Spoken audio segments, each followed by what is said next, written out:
Have you ever kept a family secret for decades? I won't ask what, just curious. I can tell you the exact moment my engagement party stopped being about me, and it was not during the toast my fiancé gave or when my dad awkwardly patted Mark on the back like he had just bought a used car he half regretted. It was the sharp, deliberate chime of a spoon hitting a champagne glass, the kind of sound that makes a room fall into anticipatory silence, because everyone assumes a heartfelt speech or maybe a surprise serenade is about to follow. Instead, my sister Brooke stood on a chair in the middle of the rented event space, raised her glass like a ringmaster, and with a smug smile that could have been trademarked, announced, "Sorry, guess I stole the spotlight again." She didn't even pause before holding up a tiny white onesie covered in little gold stars, the kind you order from Amazon when you want gender-neutral cuteness and fast shipping. The crowd erupted as if she had just revealed a cure for aging, clapping and cheering,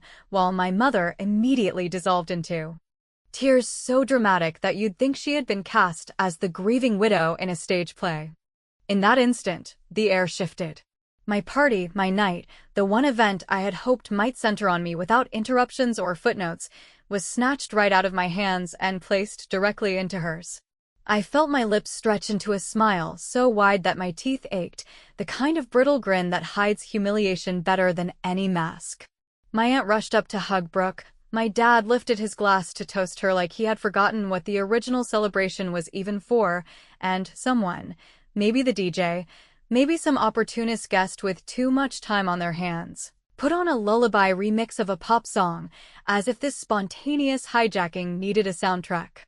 I watched strangers, relatives, and supposed friends line up to place reverent hands on her stomach, a stomach that had looked perfectly flat just weeks before in a beach photo she had posted with hashtags about summer abs. My mother whispered proudly to a cousin that Brooke had always been such a motherly soul, which was laughable considering Brooke's longest relationship with responsibility was probably a manicure appointment. My father gave a half-slurred speech about how lucky he was to be surrounded by so much new life and then, as if remembering belatedly, added, and of course, to celebrate the engagement too, with all the enthusiasm of someone thanking the host for a salad at Thanksgiving. Brooke hugged me in front of everyone, squeezing with the fake warmth of a politician on a campaign trail. She leaned close enough for me to smell her perfume, something sugary and expensive, and whispered, "We can share," as though my engagement, my relationship, and my night were something she had the authority to divvy up like slices of cake. I hugged back because there was no polite exit, but in my head, I was already planning. When the night ended, I loaded leftover centerpieces into the trunk of our car while Brooke's boyfriend Evan carried nothing but his own smug expression. My mother fussed over Brooke like she had just completed a triathlon, then turned to me with a napkin and dabbed at my cheek as though I were the afterthought, the supporting act whose face might need a quick touch-up before the curtain call. "You'll understand one day, honey," she said in her most condescending tone. Sometimes joy overlaps in strange ways. I wanted to tell her that joy doesn't overlap, it bulldozes when you hand it a microphone. But instead, I let her walk away, her arm linked with Brooke's, the two of them glowing under the streetlight like they were walking off into their own finale. When we finally got home, Mark poured the last of the champagne into 2 glasses and set them in the sink without drinking. He sat down beside me on the couch, the exhaustion of the evening heavy in his posture, and asked gently, "Do you want to talk about it, or do you want me to just hold you until it feels less sharp?" I stared at him for a long moment, the calm steadiness in his eyes both comforting and infuriating, because while I wanted to be held, what I wanted more was to act. "Neither," I told him. "I want a schedule."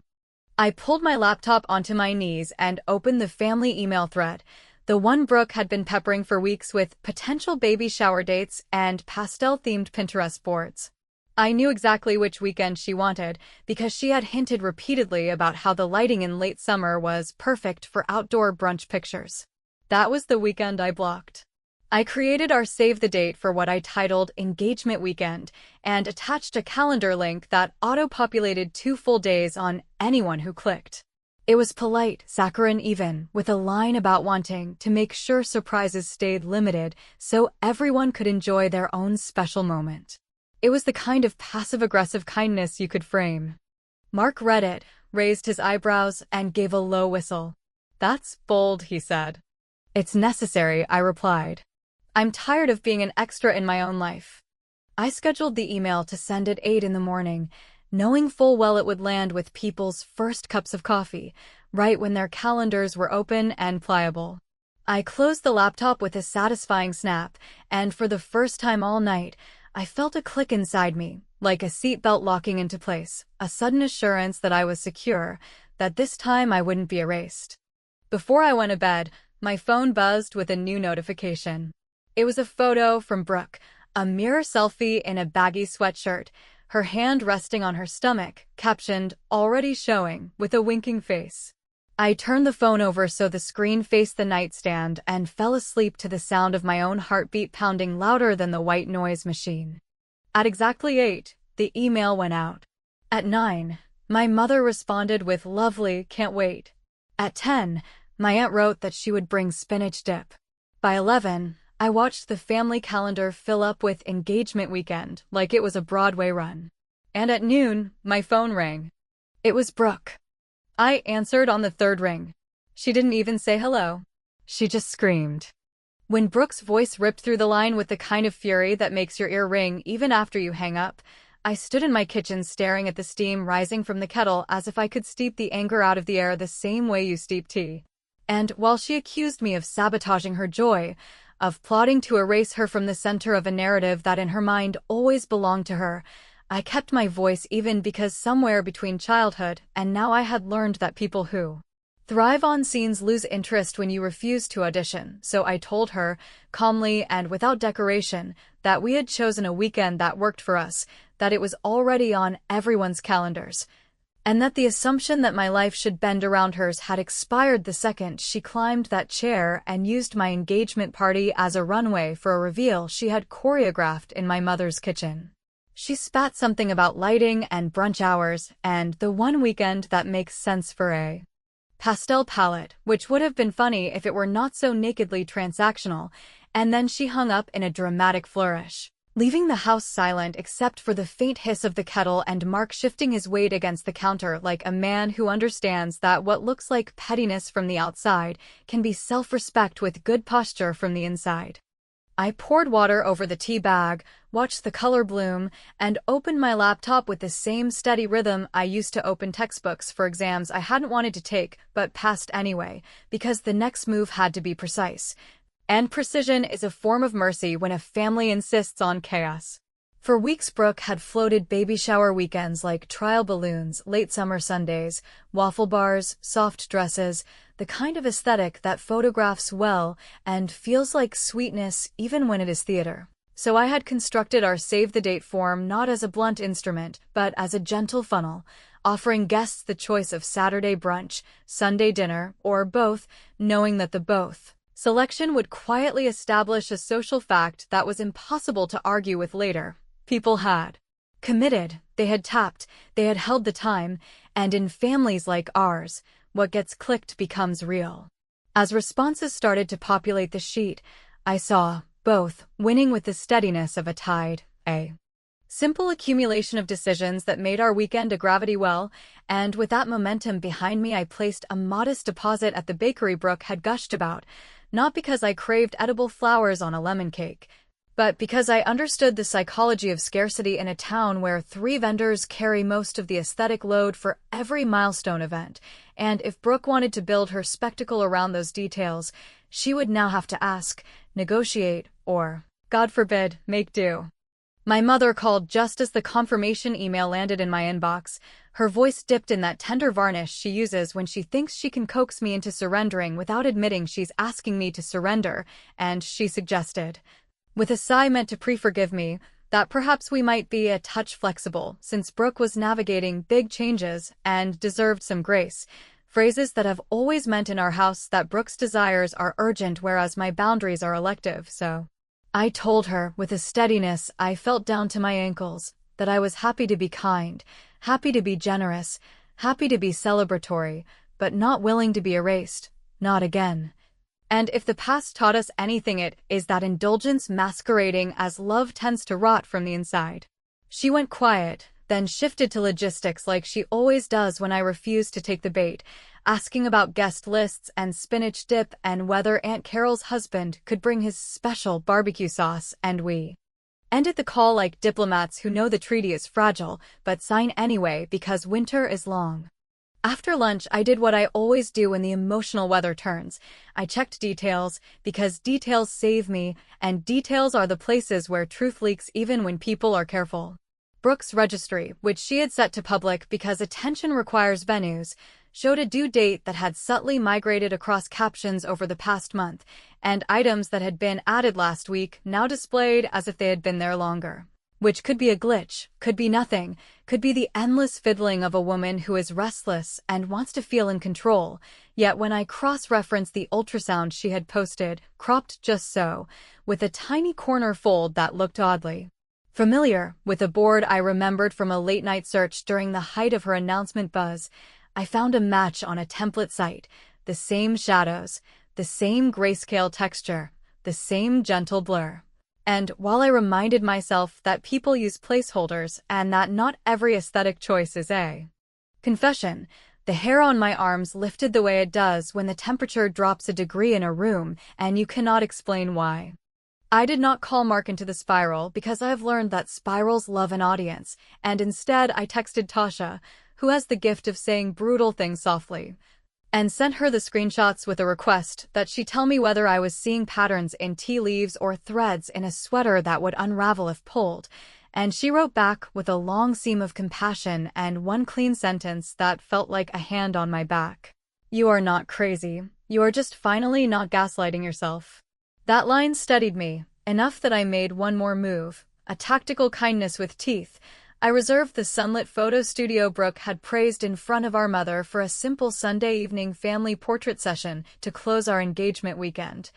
A framing device that would fill albums and quietly push aside any pastel smoke that might otherwise demand the final word. And when the studio owner confirmed, cheerfully and with a note about golden hour, I felt something release in my chest. Not triumph exactly, but the relief of clean edges where everything used to blur.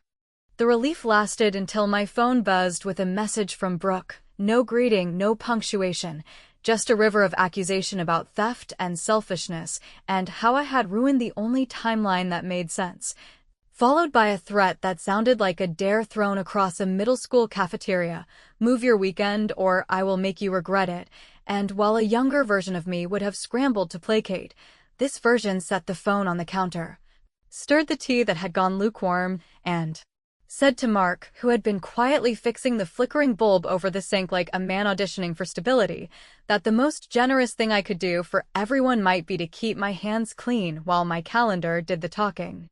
I thought the day would end there, with deposits made and lines drawn, but just before midnight, as I brushed my teeth and let the mirror fog, a new notification appeared on the registry page I could not stop checking, a small change with oversized implications. Estimated arrival updated, and the date slid again by a quiet handful of weeks, not enough to scream fraud to the casual viewer, but enough to make a person who tracks details for survival feel the floor tilt, and as I watched the numbers shuffle into their new order, my phone lit with a fresh message from an unknown account containing a link and a single sentence that felt like a match struck in a dark room. You might want to see where that ultrasound actually came from. I opened the link because curiosity has always been my defense against indignity, and as the page loaded with the indifferent speed of a browser that does not care about families or feelings, the image resolved into a polished sample ultrasound with the same soft grain, the same corner fold, the same tiny manufacturer mark that Brooke's post had artfully cropped away, and while part of me wanted to slam the laptop shut and refuse the implication, the part of me that pays attention to patterns and timestamps and the way captions drift like buoys in a tide could not ignore how precisely the pieces overlapped, which meant I was either witnessing a careless coincidence or the kind of theatrical shortcut a person uses when the story they want is sprinting ahead of the facts they have. I walked 2 slow laps around the living room, past the sad little fern that refuses to die and the bookshelf where Mark keeps his graduation photo tucked behind a travel guide as if adulthood needed an instruction manual, and I counted my breath like a person about to step on stage. Not because I planned a performance, but because the impulse to react dramatically was a muscle memory I no longer trusted, and what I needed now was the opposite of a scene. I needed small, precise actions that would hold even if someone tried to blow on them like candles. Mark watched me from the doorway with that steady expression he wears when the room is loud and his answer is quiet, and when I handed him the laptop he read without interrupting, then closed the lid with the same care he uses to put a lid on a simmering pot,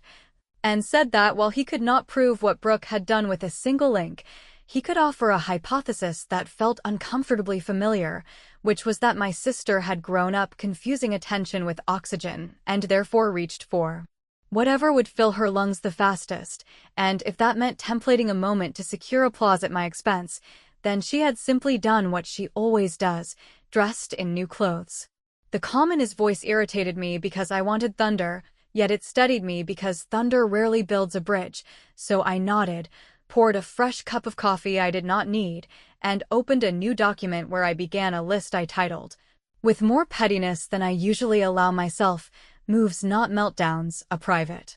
map of graceful maneuvers that would look like hospitality to the casual observer and feel like boundary setting to anyone who knew the score. I wrote that we would lock the brunch venue with skylights that Brooke had been quietly circling in the family chat. Not with a grand declaration, but with a cheerful inquiry about capacity and a refundable deposit that bought U.S. leverage without staining anyone's conscience. And I wrote that we would secure the bakery with the edible flowers and the lemon glaze by reserving a modest order under a deliberately bland description, "Thank you brunch dessert," so that when Brooke attempted to swoop in with her pastel firework of a cake, she would discover that the calendar gods had already smiled in our direction. And she could either collaborate and accept a slice or storm off and make herself the headline in a story whose audience had grown tired of reruns. I added a note about the photographer, a gentle genius with golden hour instincts whom Brooke name-dropped in front of our mother, as if the mere act of saying a name allowed secured exclusive rights, and I emailed the studio requesting a simple, end-of-weekend family portrait session designed to fill our parents' mantles with images where the only smoke was from a grill and the only spectacle was people smiling like they had survived something together. Then I turned to the part of the plan that would make my palms sweat because it risked exposing the machinery of our family, which is built on polite fictions that require constant maintenance, and I texted my mother a single, unequivocal rule wrapped in a tone so warm you could mistake it for a hug. There would be no surprise announcements at any event I hosted, and if someone attempted to pick up a microphone to turn my celebration into their pilot episode,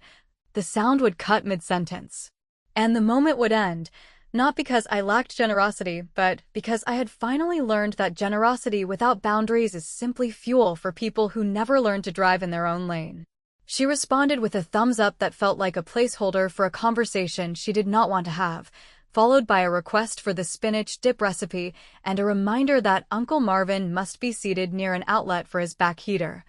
The domestic choreography she understands and prefers because it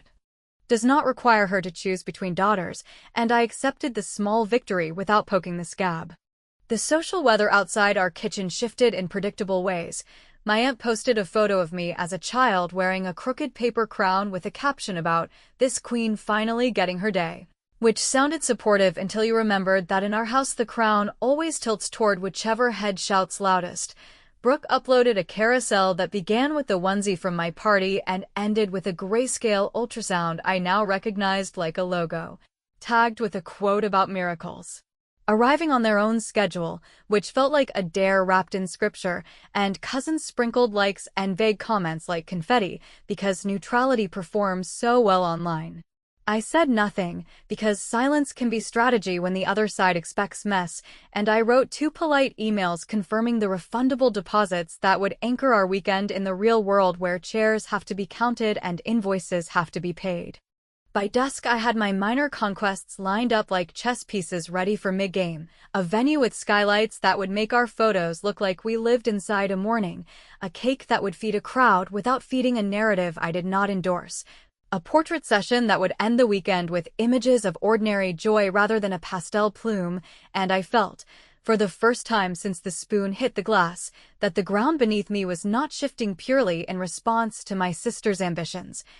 because I had installed a few seismic braces of my own. I sat beside Mark on the couch with the laptop closed and my list folded into the back of a cookbook, and I told him that none of this meant I planned to humiliate Brooke, which would satisfy a base appetite I refused to feed.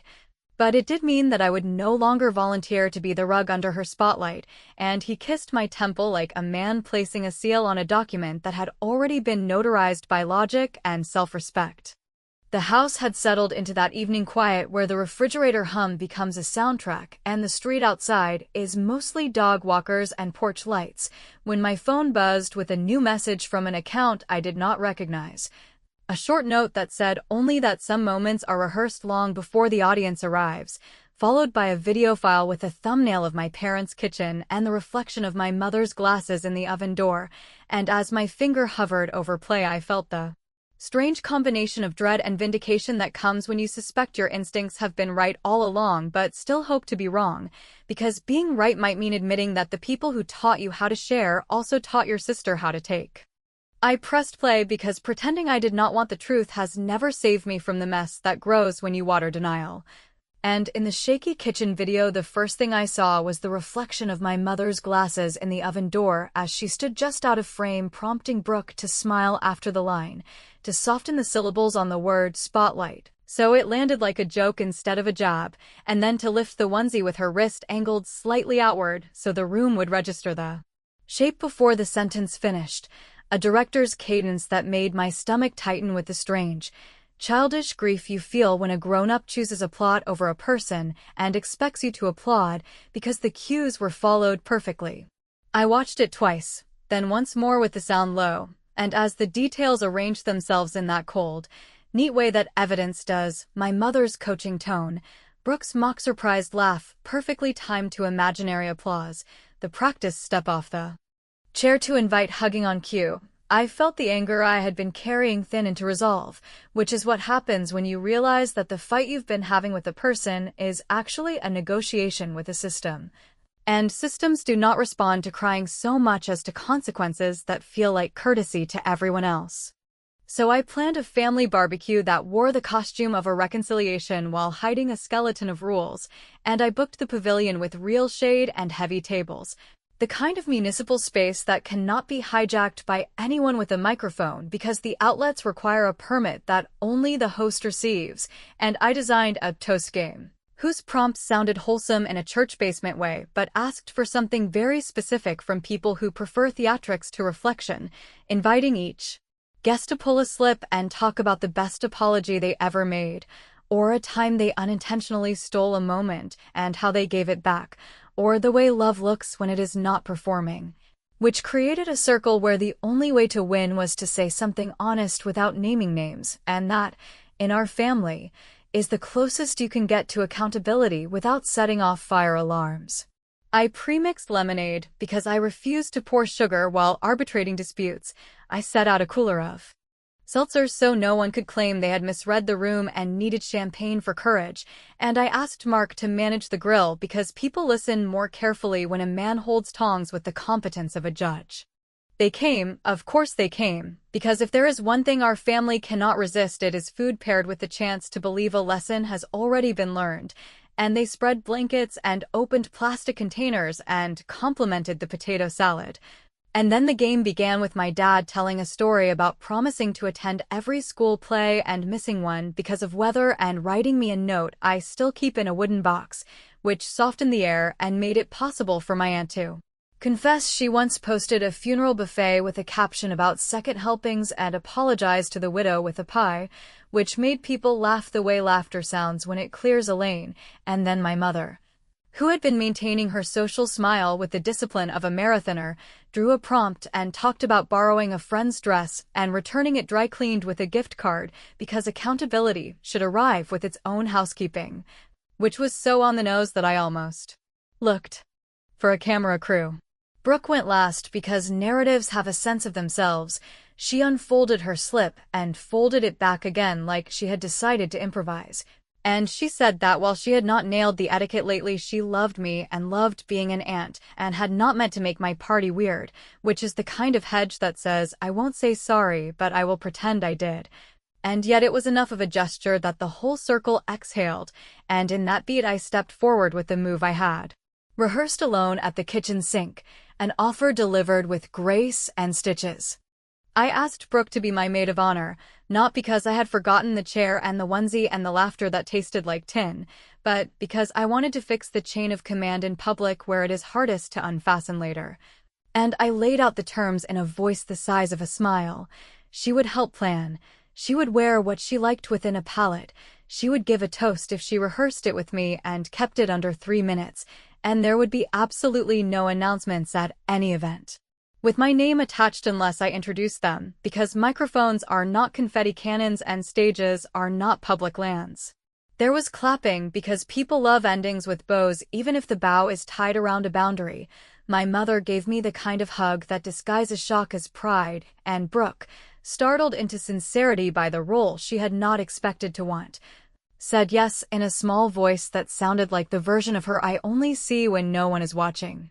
We ate. We played an easy game of cornhole that felt like a truce in beanbag form, and then, just as the sun slipped into that forgiving light that makes everyone beautiful in photographs, I asked people to gather for a short slideshow I had stitched together as a gratitude reel, a harmless montage of our weekend plans and old family snapshots, except threaded through it, with the gentleness of a wink only the guilty would recognize, were 2 frames that displayed a black title card reading, "No surprises at our events, promise kept equals joy kept," and an image from the engagement party not of Brooke on the chair, but of my father mid-toast, eyes shining, which meant anyone hunting for evidence would come up empty, while the message settled into the shared brain like a nursery rhyme. Laughter bubbled up because the reel was sweet and a little dorky. Mark squeezed my hand in the way he does when he is registering a clean win, and for the first time in a long stretch of months I felt the possibility of a wedding that belonged to me. The pavilion emptied with the pleasant chaos of Tupperware lids and kids being counted. Brooke lingered to help stack plates in an act so rare it might have qualified as performance art. My mother wiped the tables with focus, as if cleanliness could shampoo the past. And I was loading the last bag of trash when a shadow fell across the concrete and Evan, carrying nothing as usual except a phone he held like a bomb he wanted me to take, asked in a voice that did not match his usual swagger whether we could talk privately because there was something important I needed to know before things went further. And he extended the screen toward me where a clinic portal flickered open to an appointment summary that did not say obstetrics or ultrasound, but rather consultation for timing and options, scheduled for a week before my engagement party, which cracked the evening wide open not because I could now prove a lie, but because I could no longer assume the truth would be simple, and while the cicadas droned and the park lights buzzed on in a staggered grid, Evan whispered that he had tried to slow Brooke down and that my mother had told him to let the moment play as written. And I stood there with the smell of charcoal in my hair and the taste of lemonade on my tongue, knowing that the last thing I wanted was public ruin, but the next thing I needed was a plan for a final move that would hold even if the facts shifted again tomorrow. In the days after the barbecue, with its carefully staged kindness and the aftertaste of Evan's hushed confession still clinging to the back of my throat like a stubborn rind, I realized that any move I made now had to protect the part of me that still wanted a wedding rather than a verdict, which meant choosing a path that would not rely on exposing anyone. Because public exposure solves almost nothing in families built on performance, and instead building something so quietly solid that attempts to knock it over would look unhinged rather than brave. So I sat at the kitchen table with my notebook and a cup of coffee that went cold while I stared past it, and I wrote a single sentence that felt like a keel: choose intimacy where spectacle thrives. Then make generosity the stagehand, and keep the audience guessing just long enough to feel their own complicity in wanting a finale that draws blood. Mark, who has the patience of a harbor, read the sentence, traced it once with his finger, the way you might test the grain of wood, and asked if I was ready to trade one big party for a series of precise celebrations that would feel smaller in the room and larger in memory. And I told him that I wanted to stand somewhere quiet and say vows that belonged to us, then invite the world to a different kind of feast where the attention could do something useful instead of feeding the appetite that keeps chewing on me. We landed on a plan that scared me in the right way, the kind of fear that comes from leaving an old script, and I drafted the announcement with the calm tone of a person who has already done the crying and now wants clean corners. An intimate ceremony in early autumn with immediate family only, followed by a community reception later that month benefiting a local program for maternal health and early childhood resources. The sort of choice you cannot argue against without telling on yourself. Which was a benefit I was unashamed to count among the graces. I sent the first message privately to my parents and Brooke before the broader note went to the family, because I refused to let them learn from a feed, and in it I said that given all the schedules and pressures, we had decided to keep the ceremony small and sacred, and that we would love their blessing and their presence without microphones or surprises, while the reception, which would be open and festive and lavish in everything that mattered, music, food, space to breathe, would be dedicated to supporting the clinic whose work in the county had changed outcomes for countless women, and I added, almost parenthetically and with the gentlest strategic placement I could manage, that the ceremony date fell on the Saturday Brooke had selected for her rescheduled shower, a detail that would seem accidental to anyone who had not watched her lay claim to that weekend like a flag, and yet was deliberate enough to make a point I did not intend to repeat out loud. The replies arrived with a speed of reflex. My mother sent an enthusiastic yet brittle paragraph about how proud she was of our thoughtful priorities. My father asked practical questions about shoes and parking and whether he should wear the navy suit or the gray one that makes him look tired, and Brooke texted a series of messages that began with incredulity and slid, almost elegantly, into the old family language of guilt and ownership, insisting that I had weaponized charity to humiliate her, that my little ceremony would be a stunt, that people would see through me, and that I had turned her private joy into a public referendum, which, if we are keeping score, is almost exactly what she had done to me with a onesie and a smirk, though pointing that out would have been about as useful as teaching a cat to apologize. I did not counter her point with the clinic printout Evan had shown me, and I did not mention the anonymous video I could have launched like a missile, because none of that would produce the kind of peace I am willing to live with. And instead, I wrote a single message that contained only boundaries and built-in mercy. She was welcome at the ceremony if she could agree to silence. She was invited to co-host the reception if she could keep the spotlight on the cause rather than her story. And she could choose another shower date that our family would enthusiastically support, because I would not be the person who denied her a celebration even if I would no longer bankroll her script with my life. The morning we posted the public announcement, complete with a soft photograph from our engagement session that suggested warmth without promising spectacle, my phone trembled with notifications that were mostly kind and occasionally prying. And, while I wanted to unplug the world for a week, I leaned into the parts that mattered, confirming food trucks and music and a table for donations with the clinic director, who seemed surprised, but relieved to be invited to the space where so many family battles usually play out, and who told me, in the level voice of a person who keeps notes, that this money would very literally keep women alive through complicated pregnancies that do not care about color schemes or brunch hours.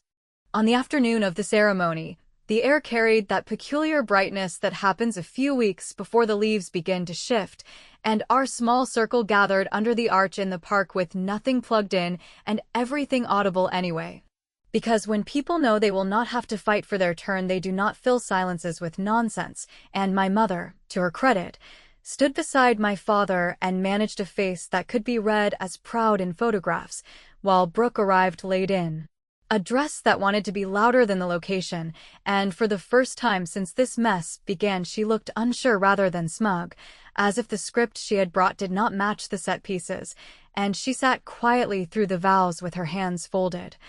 then gave me a hug that was either sincere and shy or practiced and fragile, and in that ambiguity I decided to breathe rather than analyze. We ate sandwiches in the grass, and the world did not end, which sometimes feels like a miracle worth